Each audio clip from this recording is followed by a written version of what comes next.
You open your eyes to the cool mountain air, the thin blanket offering little warmth against the quiet hush of dawn. The world beyond your walls is stirring. Somewhere, a faint rustle moves through dry grass, a soft sound of breath in the stillness. The air smells of earth and smoke and the faint musk of animals resting nearby. The sky above the Zagros Mountains is pale and colorless, waiting for the first touch of light. It is 7,200 BCE, and this is the beginning of what will one day be called Persia. The fields beyond the village lie dark, the soil rich from the river that winds below the valley. Small patches of barley and lentils mark the land, their green shoots bending with dew. The people here are no longer wanderers. They have learned to stay, to let the land provide, to trust the rhythm of season and soil.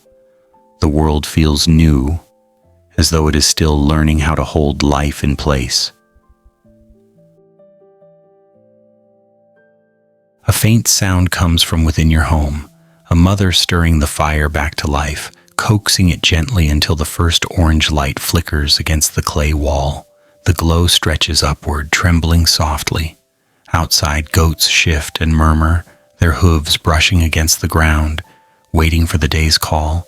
Smoke curls through the small doorway and drifts into the open air, carrying the scent of kindling and grain. You step outside. The air is cool and bright with the promise of morning. Along the edge of the valley, a line of homes catches the first light. Walls of sun-baked mud glowing faintly gold, roofs pressed flat with straw and stone. From within them come the quiet sounds of waking life, the low hum of voices, the scrape of clay pots, the soft rhythm of footsteps on earth. Every movement has purpose, every sound a calm repetition of the days before. The people rise early, they gather water from the stream, their jars rough and heavy, shaped long ago by hands that learned through patience. They grind grain into flour, tend to the small fields, guide the animals toward the open slopes. The rhythm of their lives is steady, unhurried, a harmony between effort and rest, between silence and sound.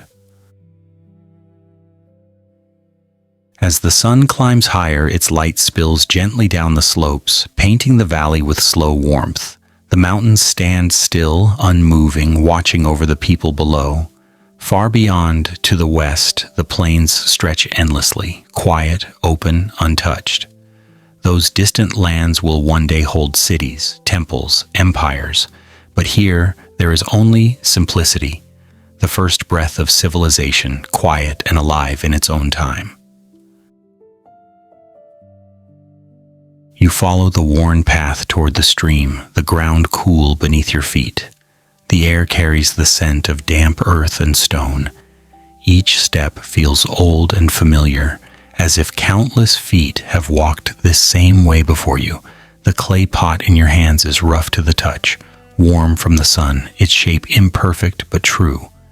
Every curve, every mark tells the story of hands that learned slowly to mold, to balance, to create. At the water's edge, you kneel. The stream moves with quiet purpose, its surface trembling with light. You lower the pot, letting it fill, feeling the pull of its weight as the water rises. The sound of the current is gentle, steady, like breathing.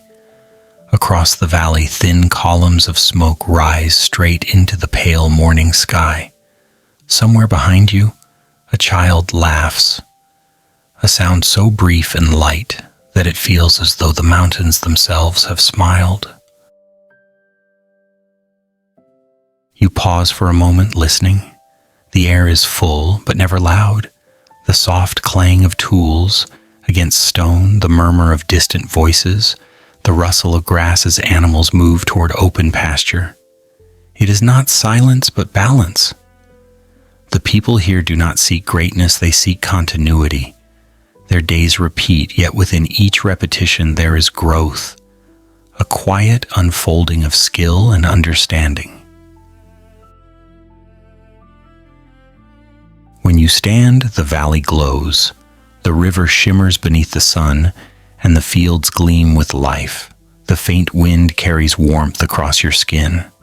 Around you, the village moves in slow rhythm, each gesture a thread in the same fabric of time. The sound of the world is calm and complete. These are the first hours of what will one day be remembered as the Dawn of Persia. But here now, it is simply life, simple, enduring, beautiful in its stillness.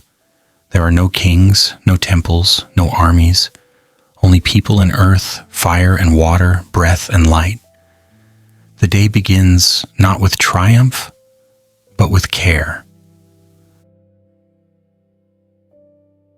The sun lifts over the peaks, its glow soft against your face.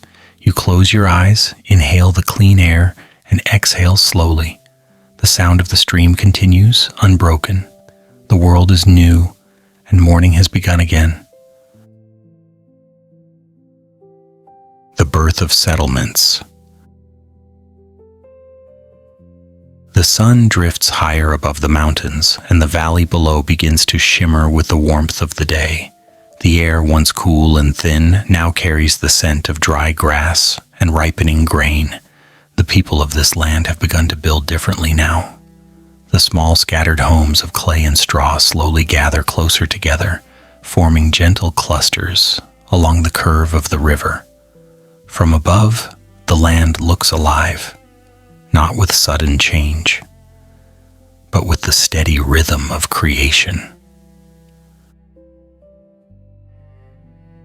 The valley hums softly with work. There is the quiet strike of stone against stone, the creak of wooden beams lifted into place, the press of hands smoothing wet clay beneath the sun.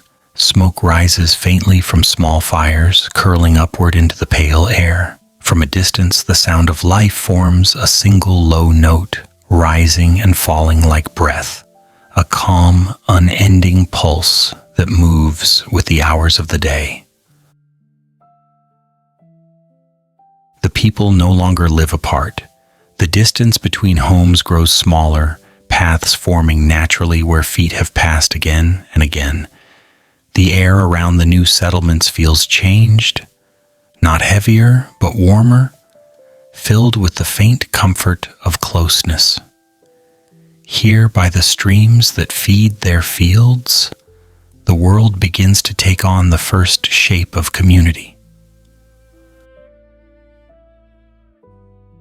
Morning calls them to the fields, and evening gathers them back to the fires. The seasons turn gently without haste. They are marked not by stories of kings or battle, but by simpler things. The soft turning of soil, the ripening of grain, the slow return of herds from the high hills. The land gives, and the people learn to take with care. In this exchange, something like peace is born. The river flows through the valley like a living thread. It is patient and constant, its waters glinting silver under the afternoon sun. It feeds the crops, cools the air, and carries the sound of life from one bank to another. Children play along its edges, chasing fish that dart beneath the surface. Goats and oxen drink from the shallows. Men and women bend low, filling their jars, their reflections rippling in the current. The river's voice becomes the song of continuity, steady and eternal. As the years drift on, the people learn to trade. At first it is simple, a bundle of grain for a skin of milk, a clay pot for a handful of fruit. But slowly, almost without notice, the exchanges grow. Paths begin to form between valleys, narrow trails cut through grass and stone, connecting villages that had once lived in silence. The sound of footsteps becomes familiar, the echo of travelers moving between settlements, bringing news of other lands. From the mountains to the east, they carry obsidian, dark and sharp as night. From the coast to the west, they bring shells polished by salt and time. From far valleys, woven cloth dyed in strange, deep colors. Each trade leaves behind not only objects, but traces of knowledge, fragments of stories, and the quiet exchange of ideas.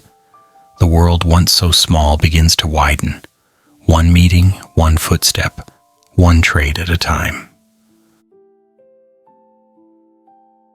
As twilight falls, the fires burn brighter. The people sit together, their faces lit by orange glow. The air smells of roasted grain and wood smoke. The sound of talk is low and rhythmic.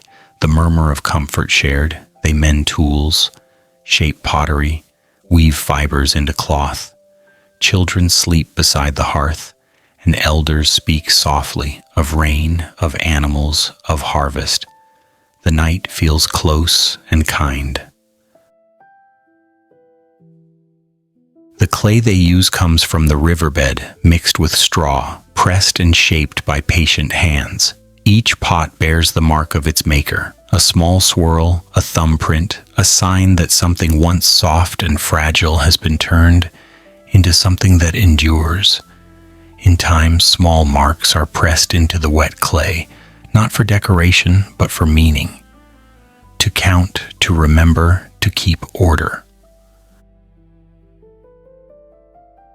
At first, the symbols are simple, no more than numbers or tallies for grain and goods, but they carry something deeper. The first spark of thought turned outward, of memory made visible.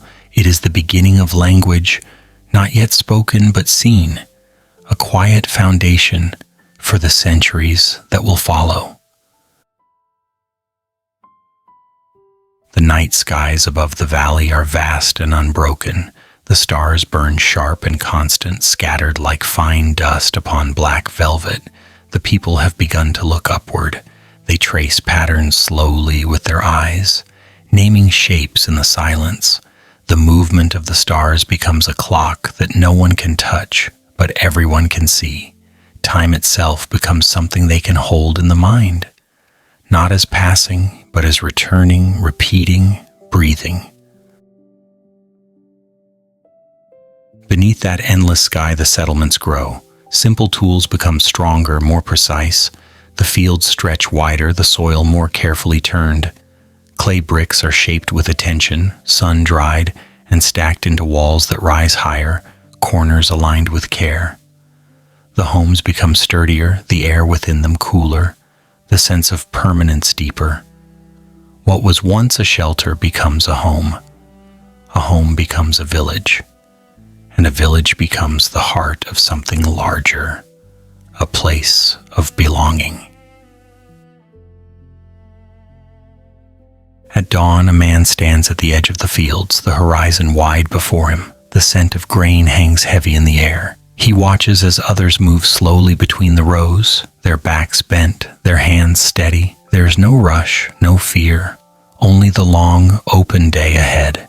The sound of wind moving through the barley becomes a kind of music, blending with the distant cry of a bird. He feels the rhythm of the earth within his chest, a pulse, slow and sure. Beyond the valley, other lands lie quiet, untouched.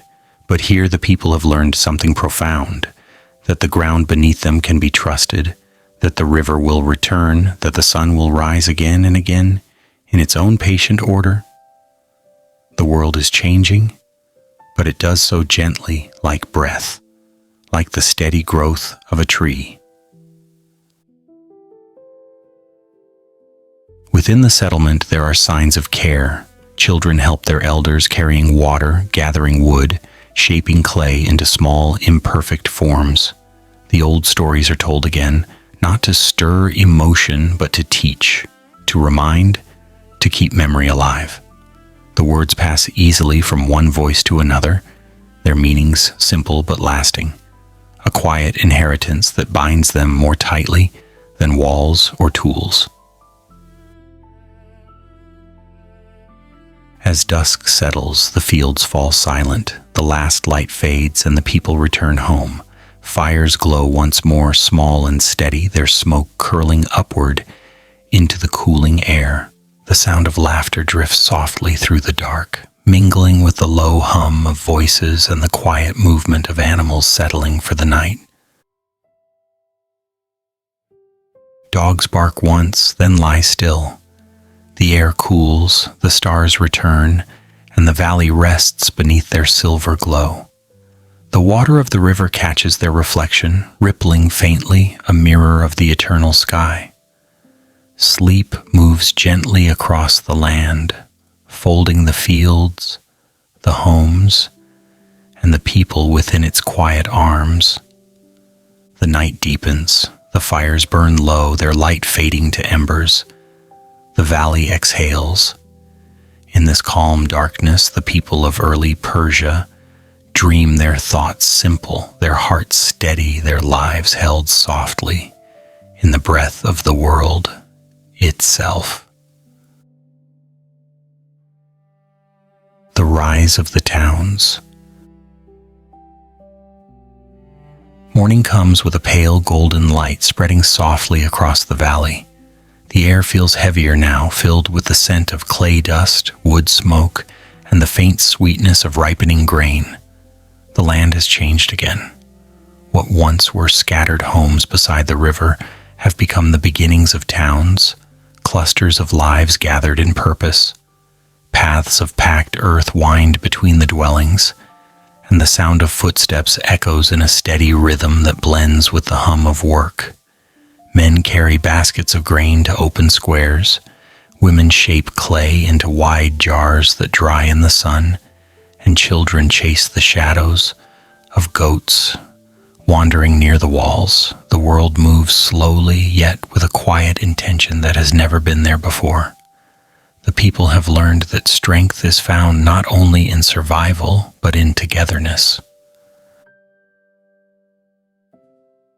The towns grow where rivers meet, where trade can flow like water. From the highlands to the plains, travelers arrive leading donkeys laden with salt, stone, and cloth. The air is filled with new voices, new languages, and though words are often misunderstood, gestures and eyes speak clearly. Trade becomes the language of the land, a rhythm of giving and taking that binds strangers into something familiar. Each exchange carries not only goods but trust, a slow building of invisible ties stretching from one valley to another. In the center of the town, a wide space opens beneath the shade of woven canopies. Here people gather. The air is thick with the scent of herbs and roasted grain, and the colors of dyed fabric shimmer in the sunlight. Deep reds, soft blues, the gold of plant dye glowing faintly as the wind stirs them. Traders arrange their goods with quiet pride, their hands moving with care, while children watch nearby, learning how the world connects, how objects travel farther than people, how hands can build not only homes but networks of meaning. As the towns grow, so too does the sense of order. Paths become roads wide enough for carts, marked by stones to guide travelers. Simple rules appear: where to trade, when to rest, how to store grain safely through the winter. No one writes these rules yet, but they are remembered in speech and repeated each day until they become part of life. The world no longer belongs only to nature's rhythm. It now follows the rhythm of human thought, slow, deliberate, and certain. Along the riverbank, new buildings rise, larger, sturdier, their walls reinforced with wood and stone. These are not only homes, but places of gathering, of counting, of keeping record. The clay tablets appear again, now filled with more than marks of trade. They begin to hold memory of seasons, of crops, of exchanges made and promises kept. In the cool shade of these buildings, elders sit and speak in low tones. Their words carry the weight of experience as they decide when to sow, when to harvest, how to share the water of the river fairly. Their authority is quiet, born from years of patience. The town breathes with them in and out, steady as the turning of the days. Beyond the walls, the landscape stretches wide and open. Herds graze in the distance, and smoke rises faintly from smaller villages scattered across the plains. The hills shimmer in the heat, soft and blue. Somewhere a bird calls, and its echo fades into the sky. In this silence, the world feels timeless. The same river that fed the first farmers now carries boats carved from single trunks of trees. They move slowly with the current, their hulls heavy with goods. Jars of oil, baskets of grain, woven mats, polished stones. The sight of a boat arriving fills the town with quiet excitement, though no one shouts. The people gather near the water's edge, their eyes bright with calm curiosity, knowing that something new is arriving. A man steps off one of the boats, his skin darkened by the sun, his clothes marked with dust from other lands. He carries a handful of strange seeds, smooth and pale, unknown to this soil, and offers them to a woman tending the fields nearby. They do not understand each other's words, but they smile in recognition, the simple language of those who trade life for life. By evening, the town glows with soft orange light. Fires flicker behind clay walls, and the sound of low conversation drifts through the streets. Somewhere, a pot cracks gently as it cools, and a dog stirs in its sleep. The air smells of grain, smoke, and the faint salt of drying hides. The day has been long, but the work carries no harsh edge of exhaustion. It flows with the people, natural as breathing. Over time, some build finer homes, their walls higher, their doors framed with carved stone. The first signs of hierarchy begin to appear, though no one calls it that. Those who store grain, who manage trade, who speak for the town, in matters of water and field, live nearer the center. The farmers and craftsmen remain on the outskirts, closer to the land. Yet the difference is gentle, unspoken, a quiet unfolding, the natural shape of growth. At night, the moon rises over rooftops of thatch and clay. Its light spills across the narrow streets, tracing long shadows that sway softly in the wind. The town sleeps in layers. The hush of breathing, the crackle of cooling embers, the faint drip of water from a roof. The stars above are the same as before, constant and cold, but now people have begun to name them. They mark the passing of months. They guide travelers. They whisper of cycles too vast to see. In the seasons that follow, the towns grow busier. Markets stretch wider, reaching toward neighboring villages. Small shrines appear, not for worship, but for remembrance. Stones are placed where the earth has given more than expected, or where a harvest was saved. People gather there not to pray, but to pause, to honor the land's generosity. These quiet moments, filled with stillness, give shape to gratitude without words. Children grow into traders, traders into elders, and elders into memory. The rhythm continues, unbroken, moving through generations like the flow of the river.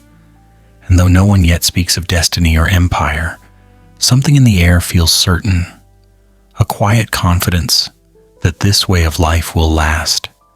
The seasons change again. Fields bloom with color, then fade into gold. The sound of harvest fills the air. Soft thuds, gentle laughter, the rustle of stalks gathered and tied.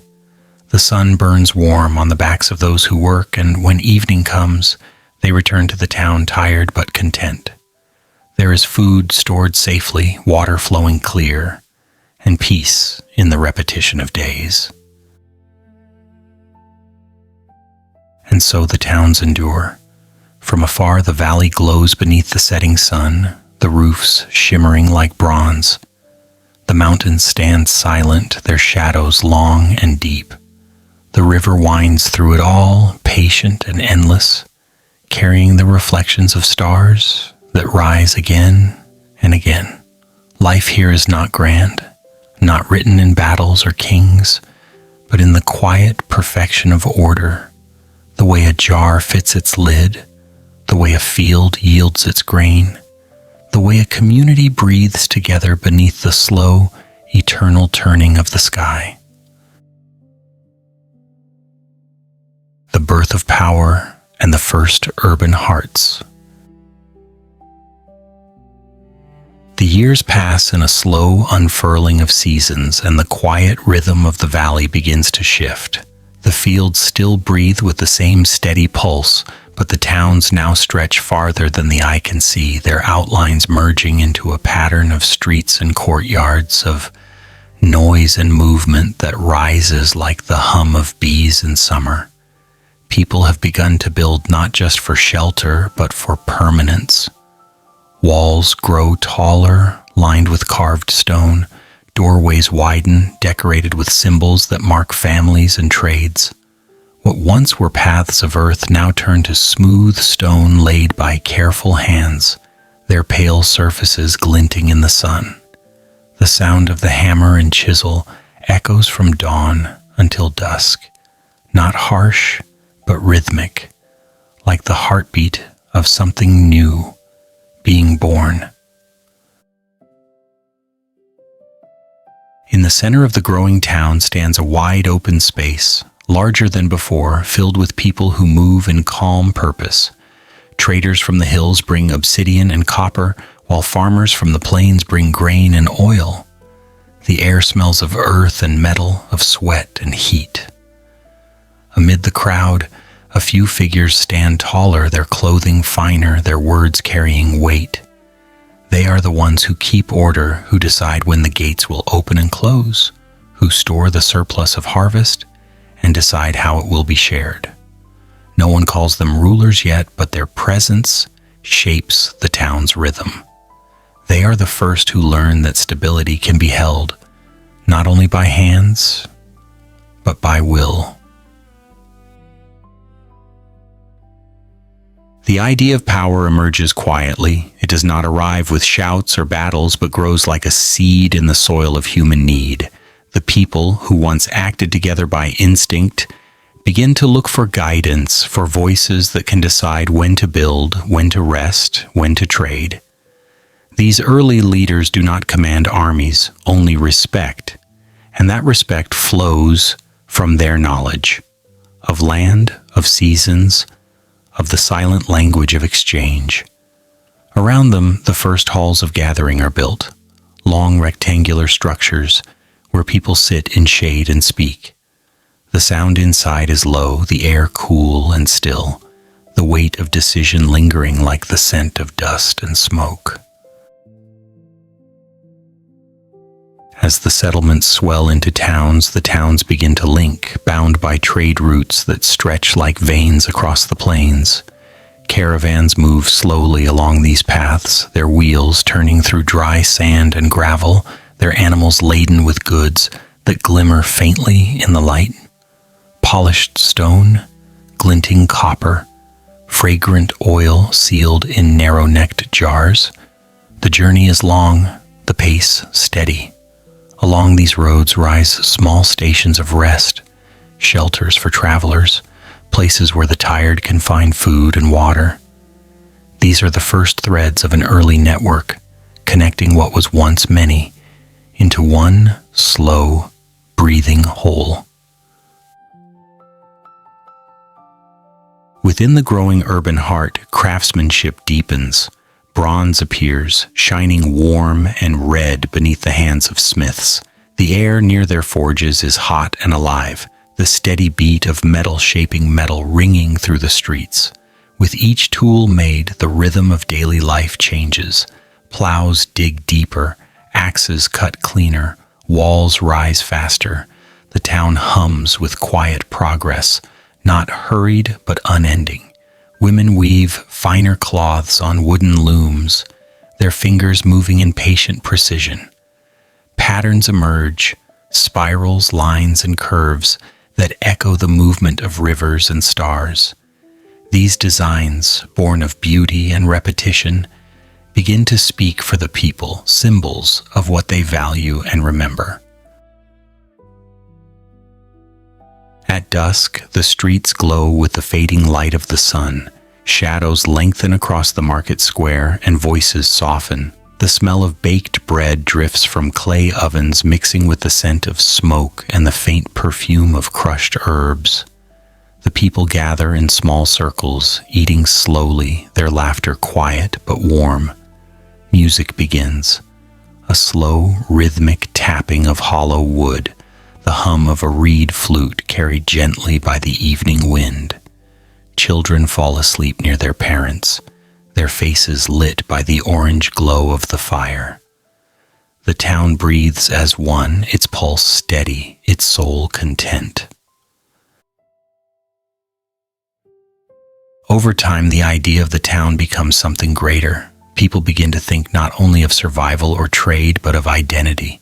They name their home, they give words to the rivers and the mountains, to the streets they walk each day.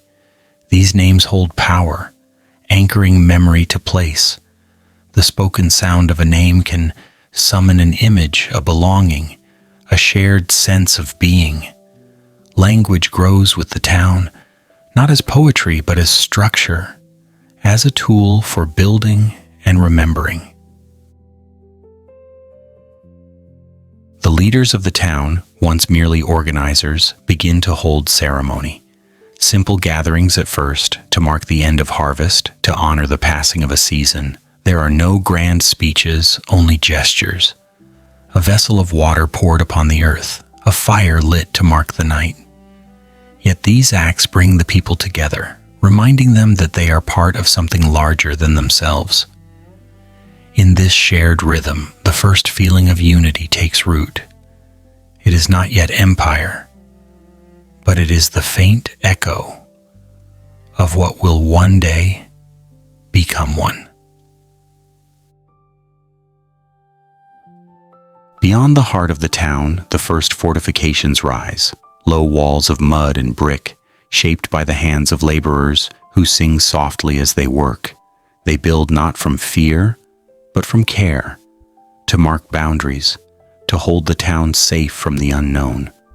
The walls gleam pale in the morning sun, their surfaces smooth and solid. Children trace their fingers along the edges, watching dust fall like powder from their touch. To them, the wall feels eternal, though it is only clay and time. Inside the walls, life continues with quiet grace. Markets expand, workshops multiply. The sound of wheels and footsteps becomes constant, echoing between the new structures that rise with each passing year. There is talk of distant lands beyond the mountains, of rivers wider than any they have known, of people who build with stones so hard it never crumbles. These stories drift through the air like wind, and though most dismiss them, something in their rhythm lingers. The idea of the beyond becomes part of the dream of the town. As years fold into decades, a new generation grows beneath the rising walls. They know nothing of the wandering past. To them, the city, for it has now become one, is the world entire. They learn to measure time by the sound of the market bell, to follow the shadows that stretch across the courtyards. Their games mimic the work of their elders, stacking small stones, trading bits of clay, pretending to lead. The pattern of civilization takes hold not in books or decrees, but in play, in imitation, in the simple passing of habits from one set of hands to another. By night, the city glows faintly, its torches flickering along the roads. From a distance, it looks like a constellation fallen to earth, a scatter of small fires beneath the endless sky. The sound of the forges still drifts through the dark, soft and steady, and somewhere a voice hums a tune too quiet to name. Above it all, the stars shimmer, unmoved, ancient witnesses to the birth of permanence. In time, the first rulers will emerge, though even they will not call themselves kings. They will build taller halls, their walls covered with carvings that tell of harvests, of journeys, of the rhythm of life. They will store wealth in sealed chambers, measure time with clay tablets, and send messengers to the far reaches of the land. But for now, it is still the beginning. A beginning built on earth and patience, on the quiet cooperation of thousands of lives working towards something they cannot yet imagine. As dawn comes again, light spills over the rooftops, painting them gold. The city stirs awake, its streets filled with motion, its heart steady. The river glimmers in the distance, winding toward the horizon. The hum of human effort rises once more, a sound both ancient and new. And in that calm music of labor and order, of stone and sun, the foundations of the first Persian cities take hold, firm, quiet, and enduring, like the breath of the land itself. The shaping of order and the birth of art. The morning air is soft and pale, the light spilling through narrow streets of sun-baked clay, touching walls worn smooth by countless hands. The city has grown in silence, its patterns now clear to those who live within. From the river to the gates, a rhythm of life flows, unbroken, familiar. But beneath that rhythm, something new has begun to stir, a quiet shaping of thought that will give the city its soul. The elders, once only keepers of memory and harvest, have become the first voices of judgment. They sit in the shade of the gathering hall, their faces lined by years of wind and dust, their words measured and calm. Around them, others listen, traders, builders, farmers, each aware that decisions now reach beyond one day's work. When disputes arise, the elders speak of fairness, of what is due, of what must not be taken or lost. Their words are not commands, but reminders, drawn from the way of the land itself. The river shares its water, the earth yields in season, the sky gives both sun and rain. From this pattern, law begins, slow and unspoken, forming like sediment along the riverbank.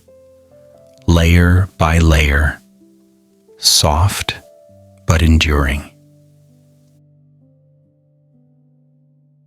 In time, these rules are pressed into clay, small signs made by a pointed stick, marking what is owed, what is promised, what is forbidden. The clay tablets dry in the sun, hard and light, their marks like rivers of thought flowing across the surface. Those who can read them hold quiet respect. Those who cannot still understand, for the rhythm of order has entered their days. No one calls it law yet, but it keeps the city steady, its pulse calm and sure. Within this new sense of order, the city's walls grow higher, its towers reaching for air and light. Builders learn new ways to shape stone, carving it with patient precision. The sound of chisels rings across the courtyards, steady and soft. Patterns appear upon walls, lines that twist like vines, symbols that speak of balance and flow. The builders do not work for beauty alone. They build to remind, to give form to harmony. In their work, art begins to take shape, though it does not yet know its name. The artists are quiet people. They do not lead or judge. They observe. They watch the way light moves across the river, the way a shadow bends along the curve of a wall, the way wind stirs dust into delicate spirals. They carve what they see, or what they imagine might lie beyond it. The people watch and feel something they cannot name, a stillness that speaks, a reminder of the gentle order within all things. Music grows too, faint at first, carried on the hum of daily labor, the sound of a string drawn tight, the rhythm of a drum made from hollow wood and skin, the whisper of a reed flute played beside the water. These sounds drift through the air at dusk, when work ends and the fires glow low. No one teaches the songs. They are learned by listening, passed from hand to hand, from voice to voice. They tell no stories, but their tone soothes, their rhythm binds. The city hums with this quiet sound, a heartbeat beneath the stone. As the people shape art, art begins to shape them. The pottery, once plain and useful, now carries design, curves like rivers, marks like stars. Each jar, each bowl holds not only food or water, but meaning. The makers take pride in their work, not as wealth, but as continuation. To shape something that will endure beyond one's lifetime feels like placing a footprint in time, small but lasting. The artists and craftsmen become known not by name but by touch.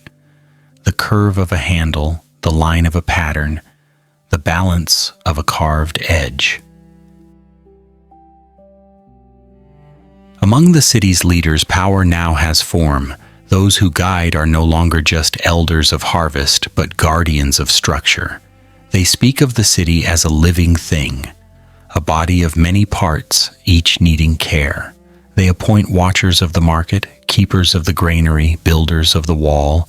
Their work is not for glory, but for balance. Yet slowly, status begins to appear in how they live. Their homes are larger, their garments finer, their words carried farther. The people do not resent them, for life has grown complex, and someone must tend the order that binds it. The leaders gather often in the great hall. The floor is cool stone, the walls smooth and pale. Shafts of light fall through narrow openings high above, catching the dust in soft gold. Here, decisions are made not by force, but by calm discussion. Hands move slowly as they speak, the gestures measured and deliberate. When agreement comes, it is sealed with silence, not applause.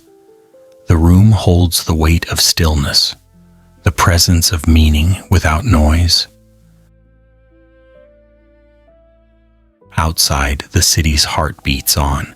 Markets fill the air with the sound of trade, the murmur of voices, the rustle of fabric, the metallic ring of scales and tools. Children run between stalls, their laughter rising like birds. The scent of oil and grain mingles with that of freshly cut wood. Every sense is alive, yet nothing feels rushed. The city lives in slow harmony, a vast organism breathing through its people. Across the plains, other cities begin to rise, each with its own rhythm, its own order. Messengers travel between them, carrying small gifts, clay tablets, words of peace. For the first time, there is awareness of others, not as strangers, but as neighbors. The people begin to see that their world is wider than the walls they build. Their leaders send traders and scribes to learn, to bring back knowledge of distant lands. New ways to shape metal, new herbs that heal, new methods of storage and irrigation. These ideas spread quietly, carried not by conquest, but by curiosity. The web of civilization grows, fine and unseen, connecting hearts across miles of sand and stone. At night, the city softens again. The fires burn low, the air cools, the stars rise bright.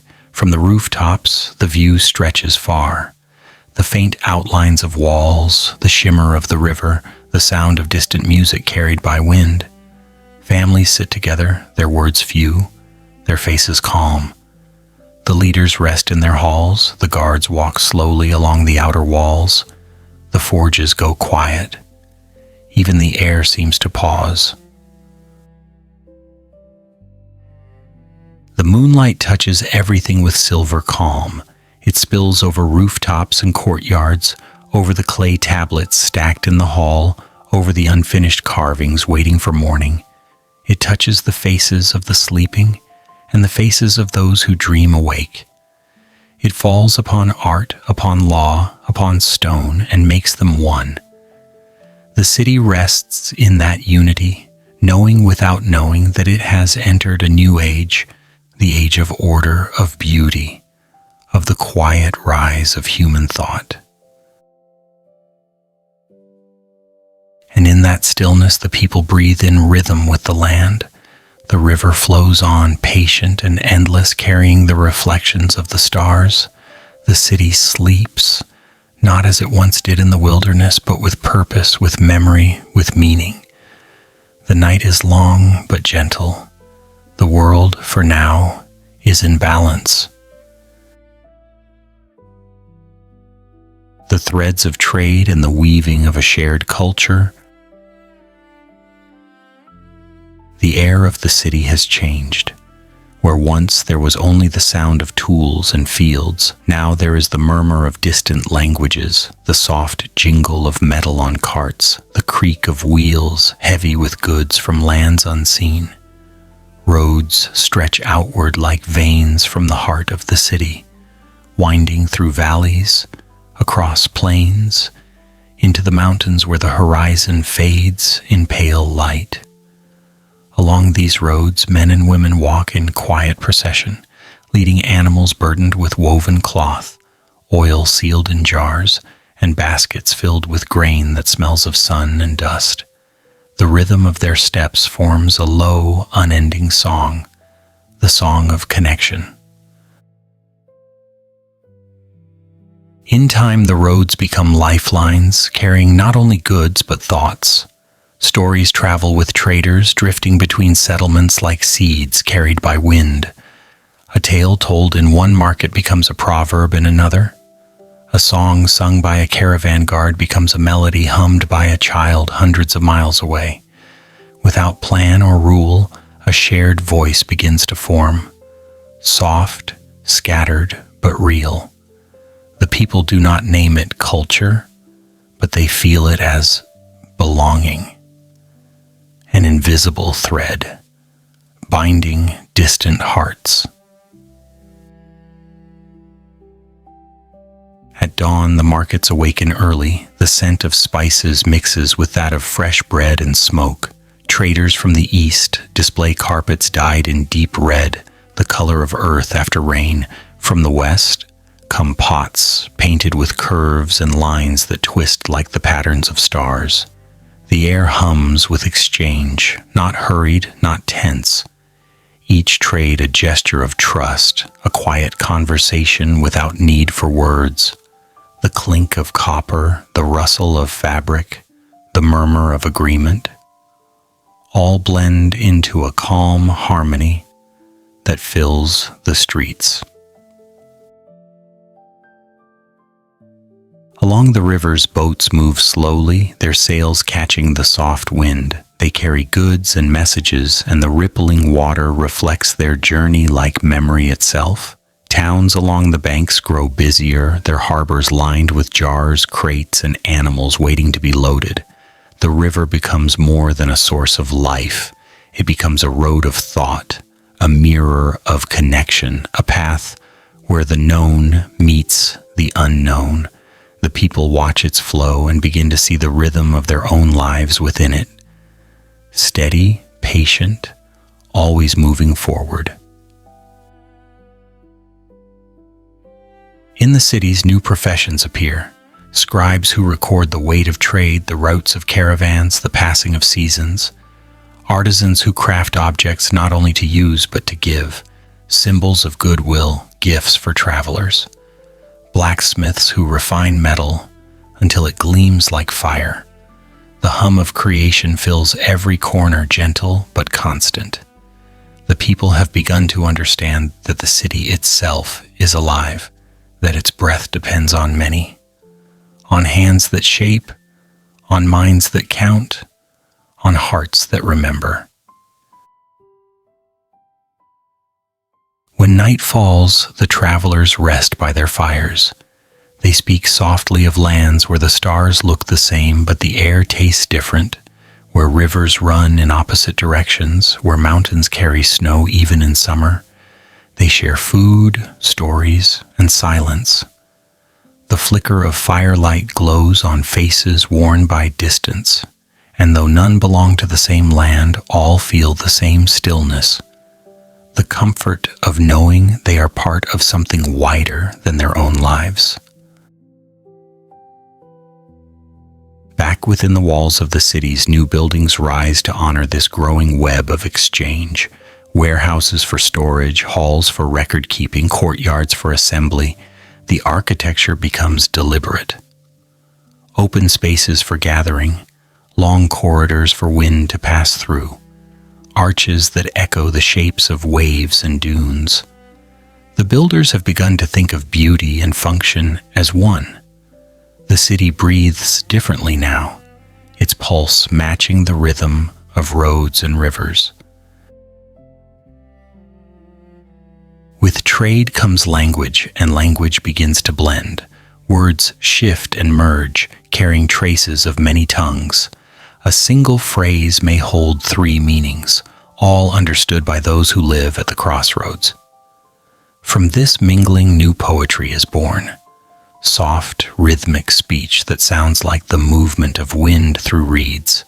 The people speak it without pride, without design. It is simply the sound of life unfolding among them. As the routes expand, so does the sense of distance. Some travel farther than any before, reaching lands where sand turns to forest, where rivers split into many veins. They return with stories of people who dress differently, who shape their cities from stone or wood, who plant grains unknown in the valleys of home. These stories do not divide, but inspire. They remind the people that the world is vast, that the path ahead is endless, that there is always more to learn. Curiosity becomes quiet devotion. In one of the great cities near the bend of a wide river, a council gathers to mark the turning of a year. Leaders from several towns meet in calm assembly. They do not speak of conquest or rule, but of paths and bridges, of fair exchange, of shared peace along the roads.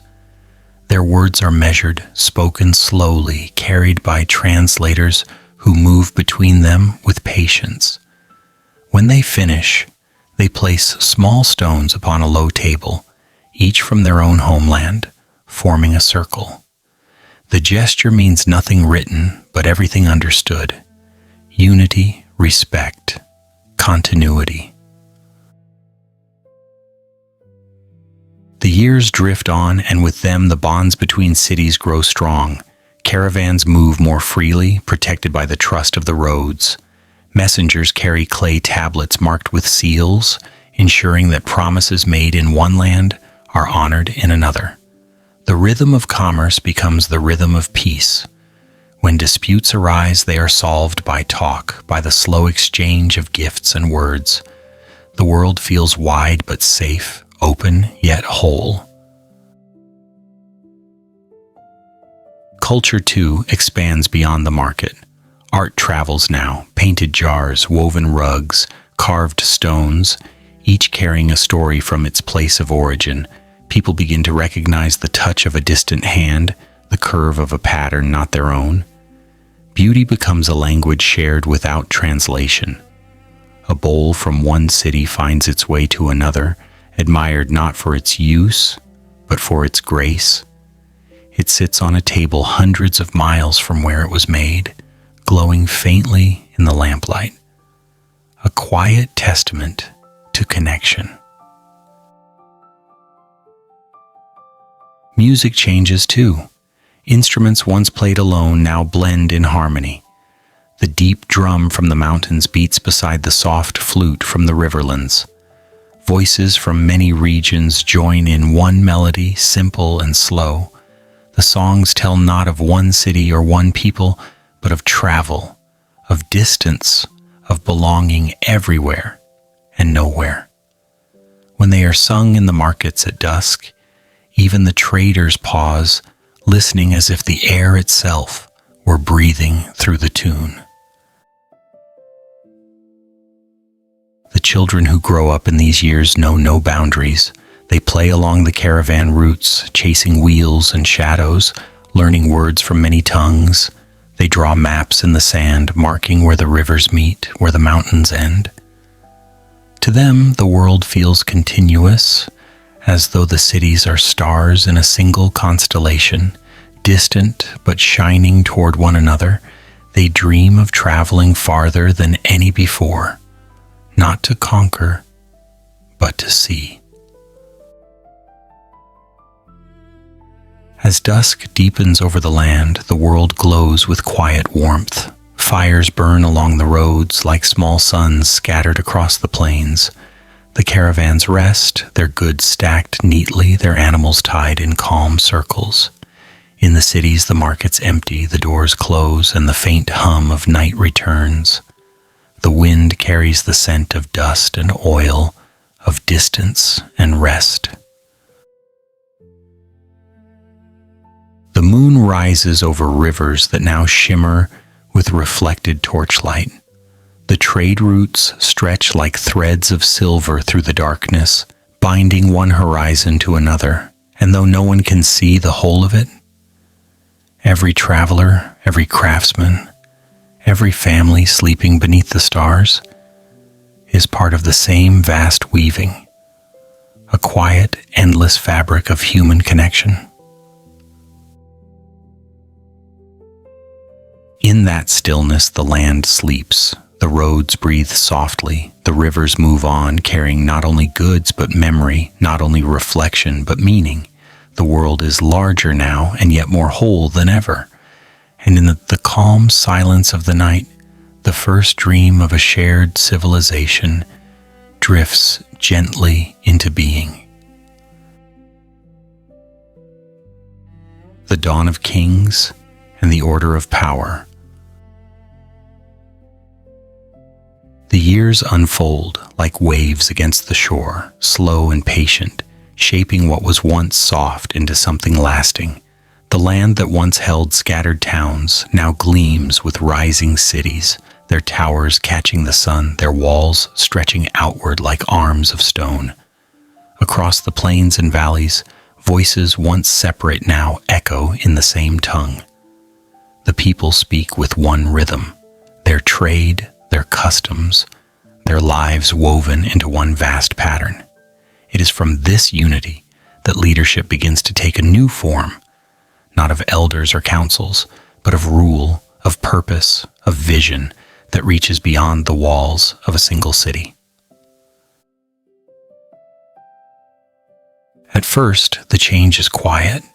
The leaders who once spoke for the people begin to gather authority in their hands, not taken but given, a trust built from need. The cities have grown complex, their roads busy, their markets rich. Disputes stretch beyond what one council can hold. Travelers bring stories of lands where order is held by one voice, steady and enduring. The idea finds root here, in the calm soil of civilization. From many voices comes one, from many wills, a single direction. The first kings are not born of conquest, but of organization. They rise not through battle, but through the still weight of respect. In the heart of the largest city, a hall is built unlike any before. Vast, open, its pillars carved from pale stone. Light falls through its roof in beams that shimmer with dust, turning the air golden. It is here that the ruler sits, not as a god, not as a conqueror, but as the keeper of balance. His task is not to command, but to preserve, to make sure that trade flows, that walls stand, that justice moves like water, fair, calm, unbroken. Those who come before him bow not in fear, but in acknowledgement of the structure that now holds their world together. Under the king's guidance, new systems take shape. The roads are repaired and widened. Stations are built for travelers. Messengers ride between cities carrying clay tablets sealed with the mark of authority. The written word becomes the spine of governance. Decrees, records, and treaties pass from one city to another, each bearing the same seal. A small circle pressed deep into wet clay, the symbol of order. The people learn to trust that mark. It means safety, continuity, a promise that the world will not fall apart. Beyond the cities, the farmers still work the land, their fields golden beneath the sun. The harvests flow inward, feeding the towns, supporting armies of builders, scribes, and guards. The wealth of the land gathers not in hidden vaults, but in stone granaries that stand tall beside the temples of law and learning. The people know their labor feeds something larger, something that holds them all together. Their trust, slow and steady, becomes the foundation of the first empire. Within the palace walls, life moves at a slower rhythm. The king listens more than he speaks. Around him, advisors record the flow of goods, the rise and fall of harvests, the movements of caravans. Their tablets fill shelves that stretch high into the shadows. Each line, each mark, is a small thread in the fabric of control. The city breathes through these records, a living archive of balance and decision. The rulers begin to shape symbols of their reign. Banners woven from dyed cloth hang above the gates, their patterns repeating across the land. They are not marks of pride, but of memory, a reminder that the cities are one, that their fates are shared. Sculptors carve scenes into stone walls, not of war, but of labor, of harvest, of trade.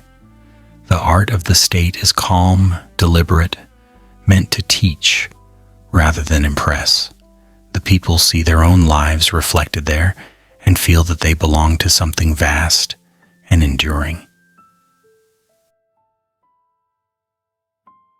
Yet, as unity deepens, so too does complexity. Power needs structure, and structure needs boundaries. Laws once spoken softly by elders now fill entire rooms with tablets stacked to the ceiling. Rules for trade, for inheritance, for punishment and reward, each written with care, each shaped to maintain the calm of order. The scribes move through the halls like quiet rivers of ink, their fingers marked with clay and dust. In their silence, civilization writes itself into permanence.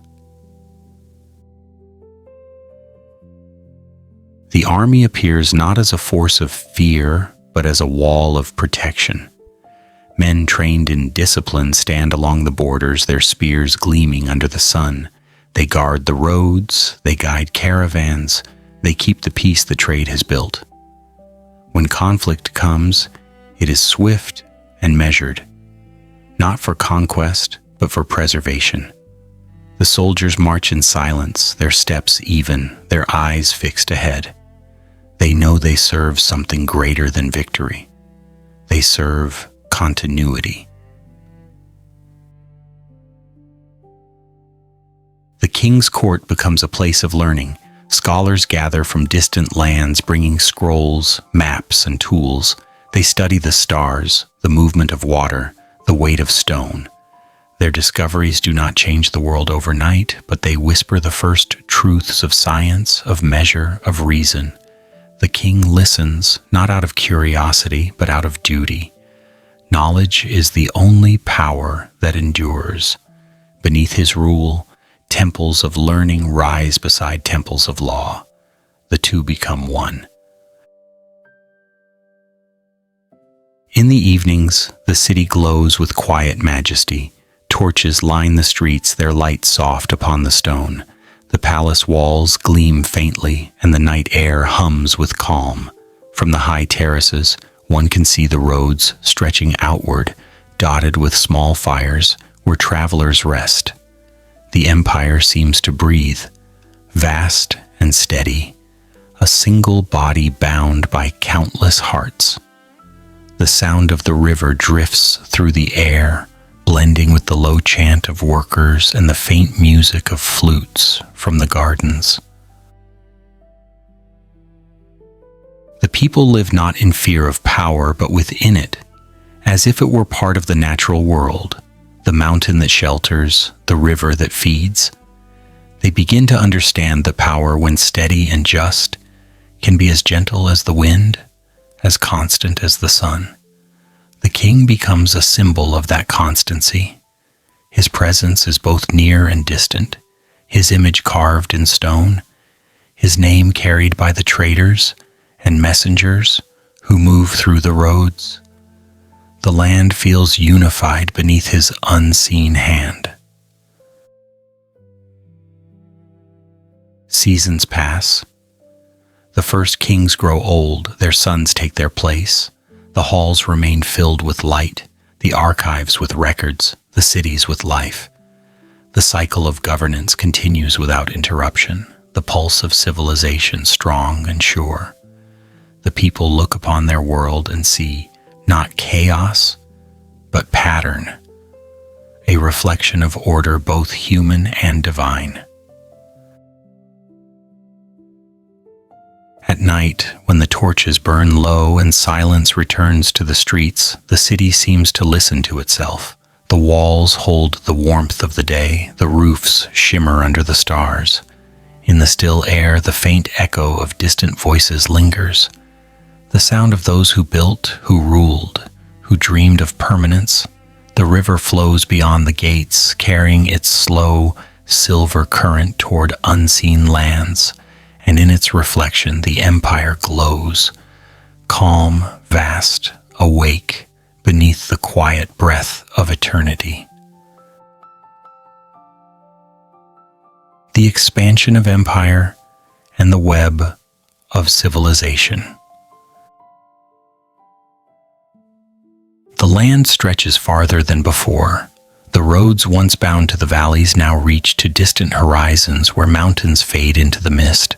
The sound of travel fills the air, the slow grind of wheels, the low call of voices speaking in many tongues, the rhythm of hoofbeats against stone. What began as a single realm has grown, expanding outward like ripples from a stone dropped in still water.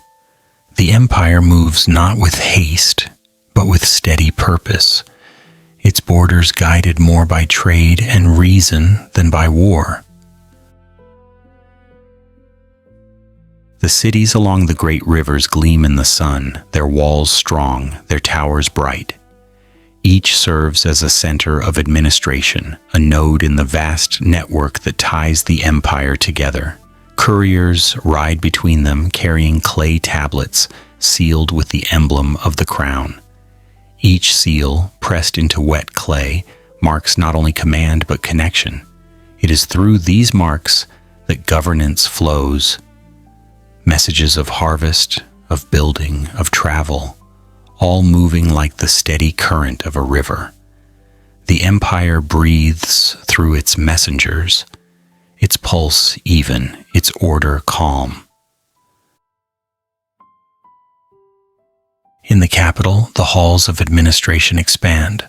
Long corridors echo with the soft steps of scribes and officials. The walls are lined with records, each carefully stacked and labeled.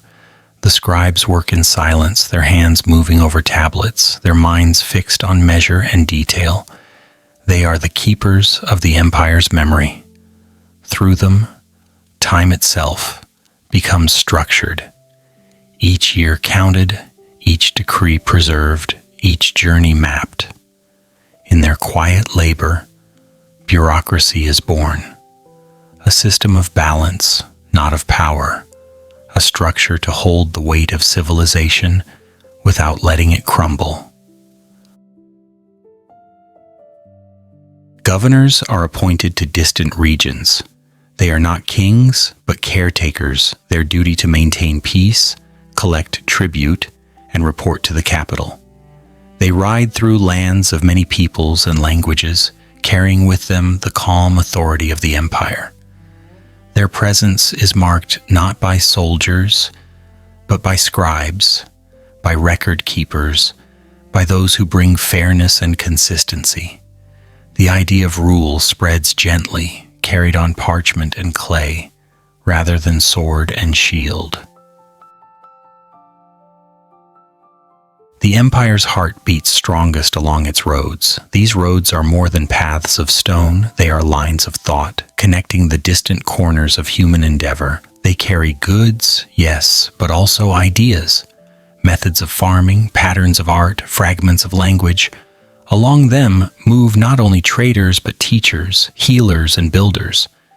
The empire does not erase what it touches. It listens, absorbs, transforms. In this way it grows not only in size but in spirit. In the markets of the great cities, one can hear the music of the world. Merchants from far lands display metals that gleam like dawn, fabrics as soft as water, stones carved into shapes that seem to hold meaning. People gather in calm curiosity. They do not rush, they do not shout. Every trade is a small act of faith, a quiet promise that the network of trust will hold. Around the markets rise buildings of stone and plaster, their walls painted with patterns of vines and stars. Within them, people rest, speak, and exchange the stories of their journeys. Art flourishes once more. The empire's sculptors carve reliefs along the palace walls, depicting processions of workers, of animals, of ships moving down wide rivers. Painters adorn the interiors of halls with scenes of daily life, the harvest, the trade, the building of cities. There is no triumph, no glory, only order and continuity. Art becomes the language of peace, its purpose not to awe, but to remind. It speaks softly of harmony, of the steady balance between man and earth, between rule and rest. With growth comes diversity. The empire becomes a tapestry of people, each keeping their own customs but living beneath the same sky of law. Languages mix, beliefs intertwine, traditions echo across distances. In one city, a festival from the mountains is celebrated beside the river. In another, a melody from the coast is played in the halls of the capital. The empire learns that unity need not mean sameness. It becomes not a single voice but a chorus, many tones blending into one calm sound. The scholars record it all. They sit in shaded courtyards, scrolls open upon their knees, the light of morning filtering through the leaves. They write of stars, of wind, of trade, of time. They study the cycle of seasons and the pattern of floods, seeking to understand not just how the world changes, but why. The rulers read their findings with quiet reverence. Knowledge becomes a form of rule, a way to hold the empire steady against the tides of chance. Beyond the walls, the roads wind farther still. Outposts appear, way stations for travelers built with the same care as temples. Wells are dug, trees planted for shade. These places become symbols of civilization, small oases of order in the vast openness of the land. At night, their fires burn like stars fallen to earth, guiding those who travel beneath the same endless sky. In distant provinces, local leaders rise who carry the empire's seal but speak with their own accents, their own customs. They govern with fairness, blending old traditions with the laws of the center. Through them, the empire learns to bend without breaking. The people come to see it not as a foreign power, but as a frame that holds their lives in place. It is not a rule that crushes, but one that guides. In the great libraries, scrolls multiply. The air inside smells of dust and ink, of time made tangible. Scribes copy older works with care, their fingers steady, their breaths even. Each stroke of the stylus is a promise to the future. Words that might have vanished now remain. Ideas travel farther than any army, reaching places the king will never see. Civilization begins to write itself into permanence, letter by letter, quiet as falling ash. As decades pass, the empire's edges meet other powers. Along the mountains and seas, new lands mirror its strength, its order. Trade continues between them, and though there is tension, there is also awe. They exchange not weapons but wonders, glass that glimmers like frozen light, spices that scent the air, metals that ring pure and clear. The world begins to feel connected, not as one empire, but as a chain of understanding stretching across the earth. When evening falls, the empire rests beneath a veil of calm. From the terraces of the capital, one can see torches burning far out along the horizon, the signs of distant towns still awake. The air is warm and still. The river glows faintly in the moonlight, winding its way toward unseen lands. In the palace, the king stands by the open window, his eyes fixed on the dark beyond the walls. He knows that power is not the building of walls or the hoarding of wealth, but the quiet keeping of order, the ability to hold peace as one holds a flame, steady and unbroken. The night deepens. Across the plains, across the rivers, across the roads that bind the world, the empire breathes. In every city, in every home, in every heart that beats beneath its reach, there is the same slow rhythm, the rhythm of continuity, of connection, of life, made whole by order. The wind moves through the high towers, whispering softly against the stone, carrying the memory of all that has been built.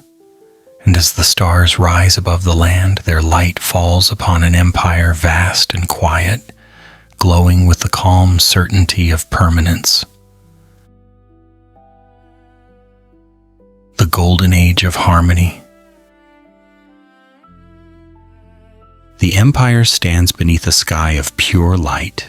From the mountains to the sea, the roads shimmer in the heat of noon, their stones smooth from the countless footsteps that have passed before. The air hums with calm energy, the sound of life in perfect rhythm. Cities glimmer like jewels across the land, their towers white, their gates adorned with patterns of bronze and lapis. From high above, the rivers thread between them like silver cords, binding the empire together in a web of quiet power. This is the age of fullness, the time when all things are in balance. In the capital, the morning begins with stillness.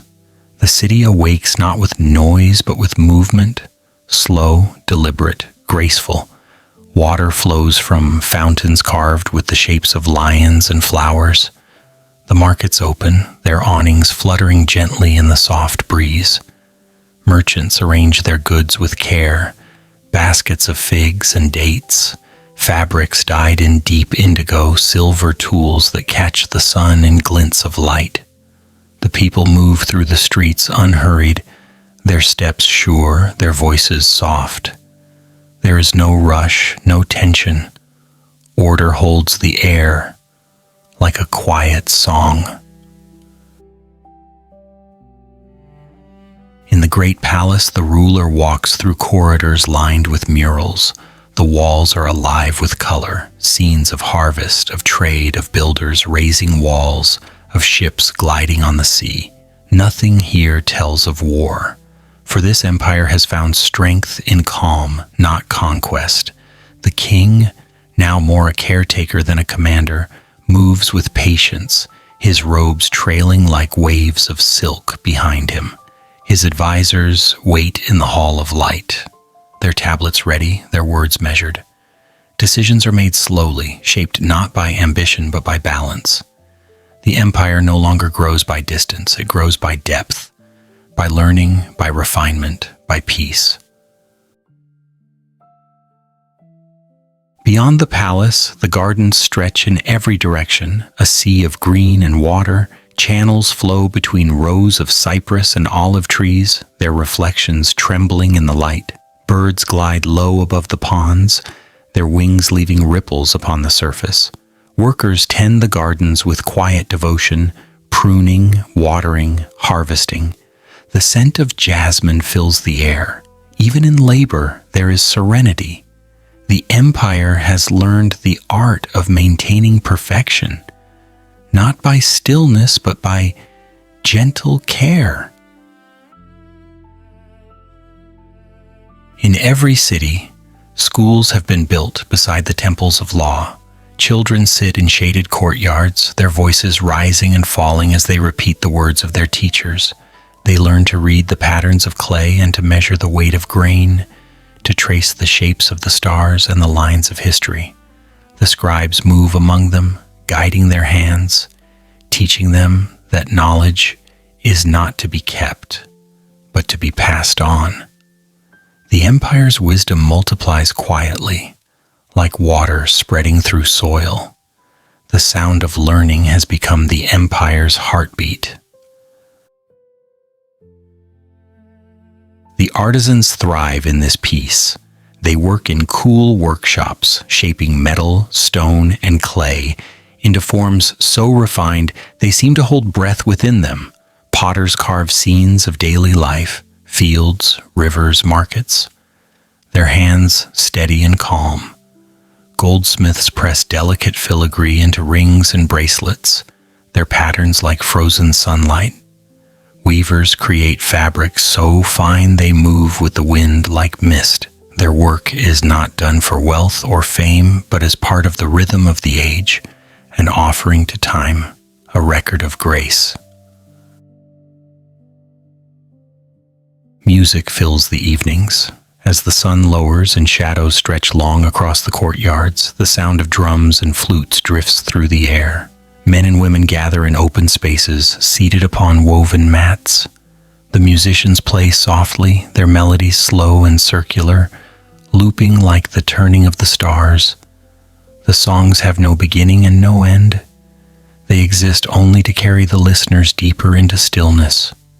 Children fall asleep in their parents' arms, their dreams carried by the rhythm.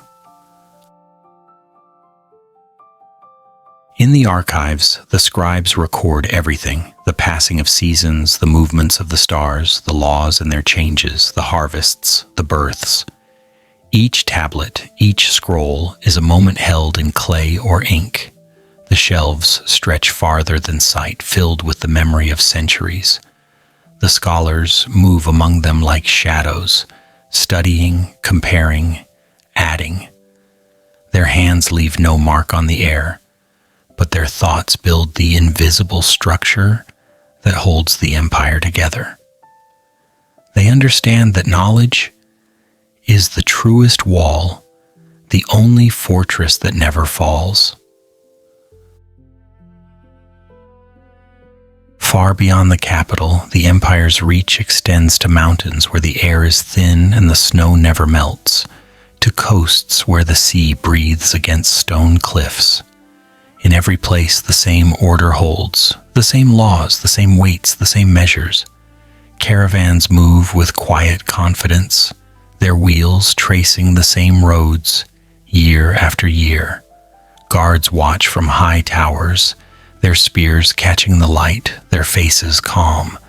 There is no war, only vigilance, no conquest, only care. The empire's calendar turns with precision. Festivals mark the harvest, the rains, the lengthening of days. The people gather in squares adorned with garlands and banners, not in celebration of victory, but in gratitude for balance. Fires are lit, songs are sung, and offerings of grain and fruit are shared. The night glows with torchlight and laughter. The air smells of smoke and sweetness. When the fires fade, the city returns to stillness, as if the very act of joy has become another expression of peace. Trade reaches its height in these years. Ships carved from cedar glide across calm waters, their sails white against the blue horizon. They carry glass from distant lands, spices that burn with scent, wood dark and polished, fabrics smooth as water. At every port the same marks appear, seals of the empire, tokens of trust. The merchants greet one another with gestures older than words. The exchange of goods has become a ceremony, sacred in its quiet precision. Wealth flows like the tide, steady, endless, balanced. In the highlands, roads cut through the stone, linking remote valleys to the plains. Engineers build bridges of wood and rope that sway gently in the wind. Wells are dug deep into the desert, their water drawn by pulleys and wheels.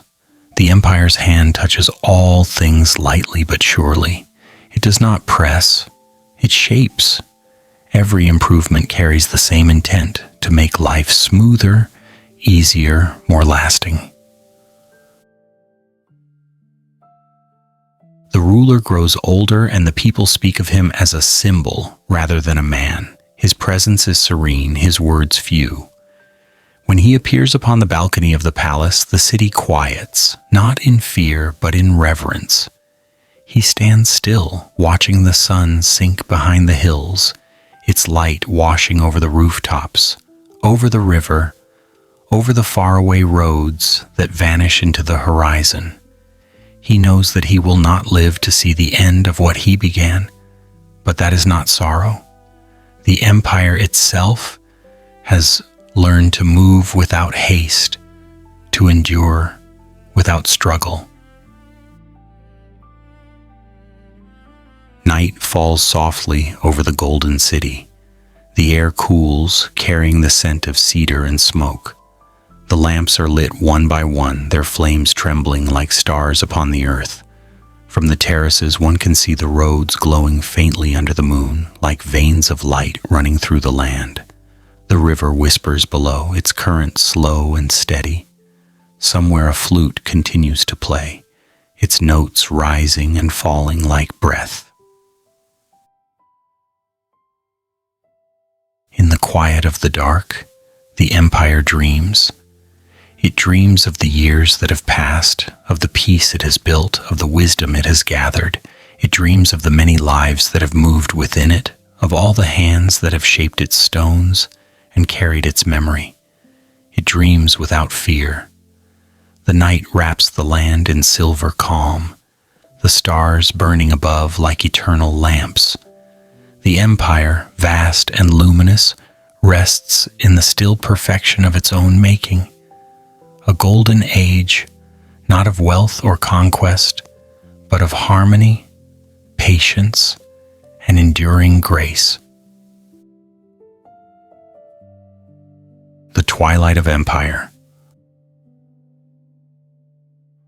The air is softer now, the colors of the land dimmed to shades of amber and gray. The great roads of the empire still stretch beneath the sky, but their edges have grown uneven, the stones worn smooth by countless wheels and footsteps. The cities still stand shining faintly in the sun, but their walls carry the mark of time. Small cracks where the wind whispers through, faded paint where once bright murals told of peace and plenty. The empire has not fallen, but it has begun to breathe more slowly. The rhythm that once pulsed with vigor now hums with age, gentle and reflective. In the capital, the mornings are quieter. The fountains still flow, but fewer voices echo in the courtyards. The markets open late, their colors softer, their sounds subdued. The merchants speak in low tones, their trades smaller, their goods familiar. The city no longer hungers for new things. It is content to live among what it already knows. The empire, vast and steady, has reached the point where expansion has no meaning. It exists now to remember, to endure, to hold itself together with the grace of wisdom. The ruler sits in the hall of light, his hair silver, his face calm. Around him the council has grown old as well. Their hands move slower over the clay tablets, their discussions longer, their silences deeper. They speak not of conquest or reform, but of preservation. The king listens as they speak of taxes, of water, of distant provinces where the harvest has been thin. He knows that no decree can make the land young again, yet his words are still soft and steady, and the people still listen, because in his tone they hear the comfort of continuity. Beyond the walls of the capital, the empire's vastness has begun to shift. In some regions, governors rule as if their lands were their own, their loyalty a matter of habit more than conviction. In others, new voices rise, small local leaders who speak for their people in accents the capital no longer understands. Yet there is no rebellion, no fire. The changes come like the turning of a season, gentle, inevitable. The empire is not dying. It is transforming, letting go of its edges so that new worlds may grow beyond them. Along the trade routes, caravans still travel, but less often. The roads that once pulsed with movement now lie quiet for days. Inns stand half empty, their walls cool and still. The travelers who do come speak of other powers, rising beyond the mountains, of cities where the streets are crowded and new rulers shape the air with confidence. The merchants nod and smile, but in their hearts they feel the slow retreat of a tide that has reached its furthest shore. The empire's greatness now lives not in its reach, but in its memory. In the workshops, the artisans still work, but their hands tremble slightly. Their art is finer, more intricate, but also smaller, a reflection of inward thought. The grand murals give way to delicate carvings, the sweeping designs of old, now replaced by quiet detail. Each piece seems to carry a kind of farewell, as though the makers know they are preserving not just beauty, but remembrance. The colors have softened, the lines gentler, the forms more intimate. The empire's art no longer seeks to impress. It seeks to console.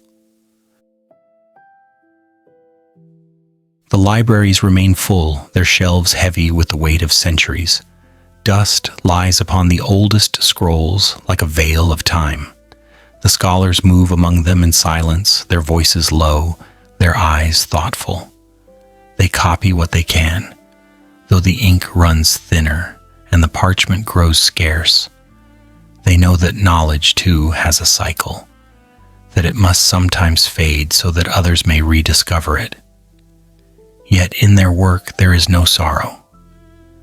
They preserve what they can with the calm of those who understand that nothing built by hands can last forever, but everything learned continues in another form.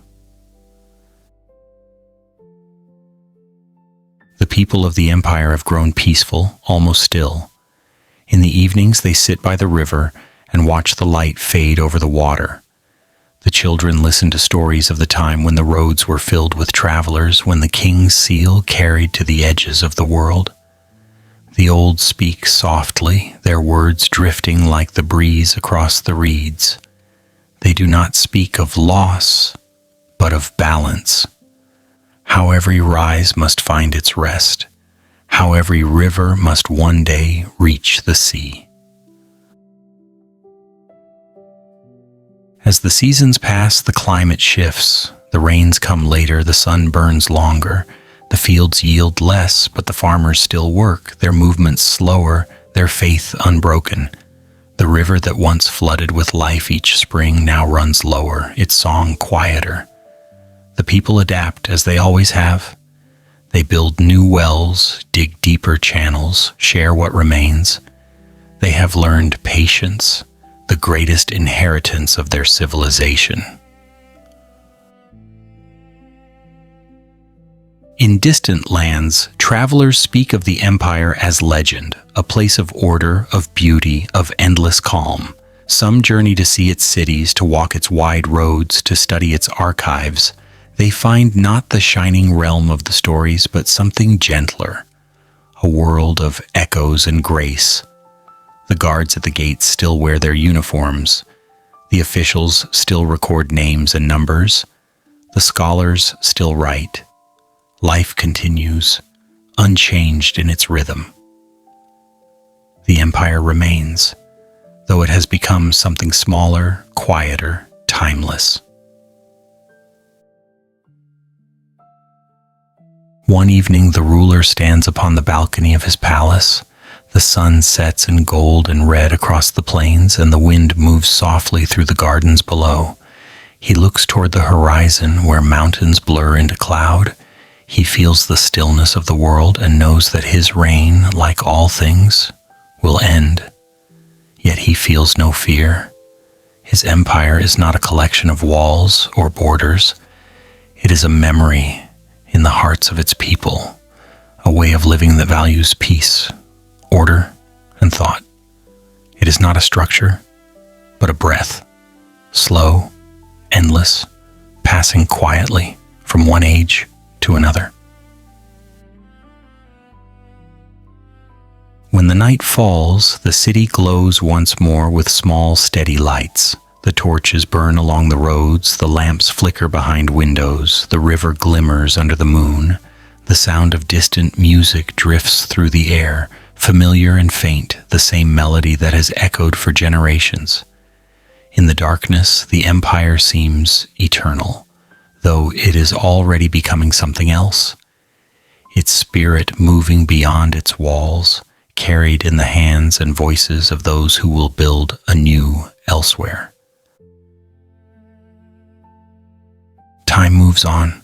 The kings fade into legend, the cities into dust. New peoples rise, new roads are made, new languages spoken. But in the quiet of the earth, traces remain, a shard of pottery, a carved stone, a symbol pressed into clay. Each fragment hums softly with memory, with the echo of that great calm that once spread across the land. The empire may have faded, but its essence endures. In the art of patience, in the shape of words, in the silent order that lies within all who remember.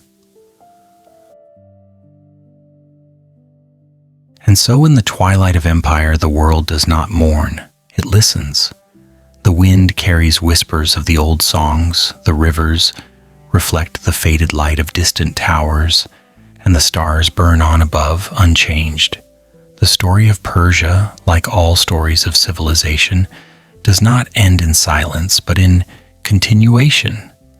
A slow breath passed from one age to the next, gentle, luminous, unbroken. The night deepens. The last torches burn low. The empire sleeps at peace within its own memory, its legacy glowing faintly beneath the endless sky.